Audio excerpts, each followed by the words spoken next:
Aerosmith, a band better known by today's discerning tastes as those dudes who did that song with Run DMC, is no stranger to the realm of video games, as the band was kidnapped in the early 90s shooter Revolution X. Most, though, would rather pretend that never happened. The band's giving it another go with Guitar Hero Aerosmith. It's carefully tailored to the Aerosmith experience, like one of Steven Tyler's spandex jumpsuits. But is that enough to make it worth a purchase for non-fans?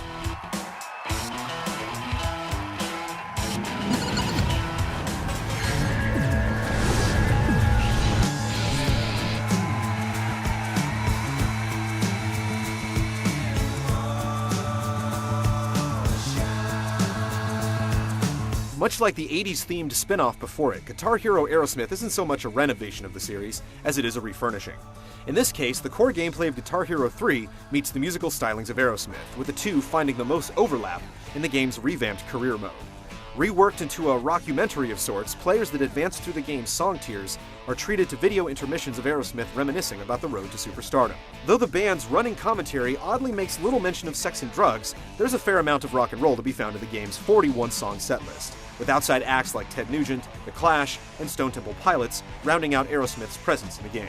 Musically, Joe Perry's tablatures translate into some interesting songs to play, but they don't provide much of a challenge compared to the difficulty curve present in Guitar Hero 3. Less obsessive players, however, are likely to be unfazed and will still derive a considerable amount of enjoyment from the game's more melodic tracks like Love in an Elevator and Train Kept A-Rollin'. Aerosmith-related songs, characters, and unlockables aside, the game has pretty much the same exact features of the original Guitar Hero 3, including practice, verses, and online modes. But one feature that didn't make the stage this time around is the download option to append new songs to the game's existing track list. With only 41 tracks present, a fraction of Guitar Hero 3's 73, even indiscriminate Aerosmith fans will find themselves hard-pressed to pay full price for a game with half the content, and no option to add more.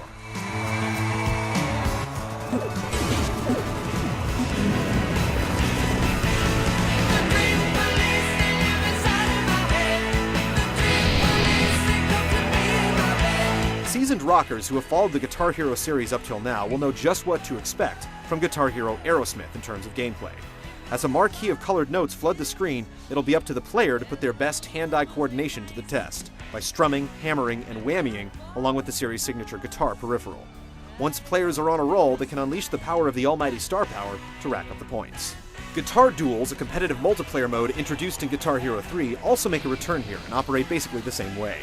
In place of harnessing star power, players rely on an assortment of power-ups like note reversals, difficulty scalers, and amp overloads in an attempt to get the other player to fail the song. The only boss you'll face is Joe Perry, which is also a step down from Guitar Hero 3.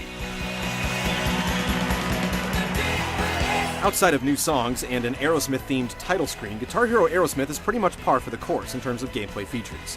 Innovation isn't a part of the equation, but we're not surprised either. To make up for it, Guitar Hero Aerosmith goes to town with a considerable number of Aerosmith songs, drawing from the band's extensive catalog. The selection is up and down. While tracks like Ragdoll and Walk This Way are included, strangely enough, some of the band's more popular records like Janie's Got a Gun and Dude Looks Like a Lady are absent. With no option for downloadable content and no new features, you would think that all their hits would be accounted for on one disc.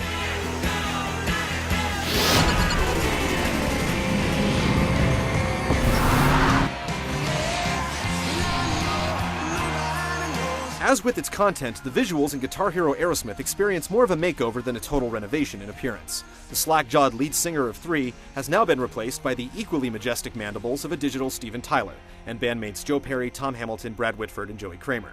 Though you're unlikely to take notice while shredding your way through a song, the band's mo-capped performances still look far too similar to the puppet-like movements of the models in Guitar Hero 3. The environments in the game take the form of cartoony reimaginings of venues that Aerosmith has played at over the years, from the band's Bostonian beginnings at Nipmuc High School to their eventual gig at LA's Orpheum Theater.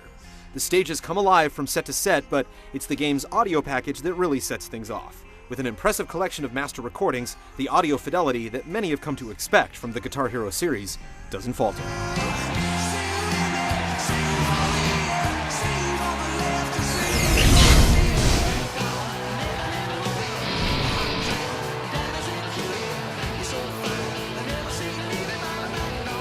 Though Guitar Hero Aerosmith plays heavily on the notion that it's a must-buy for fans, even they will be ultimately disappointed by what they're getting. The lack of downloadable content gives it a relatively short shelf life, while the lack of notable hits will strike a negative chord with anyone that just wanted to play amazing. If these faults strike you more as nuisances than deal breakers, Guitar Hero Aerosmith is a hard rock pit stop worth checking out.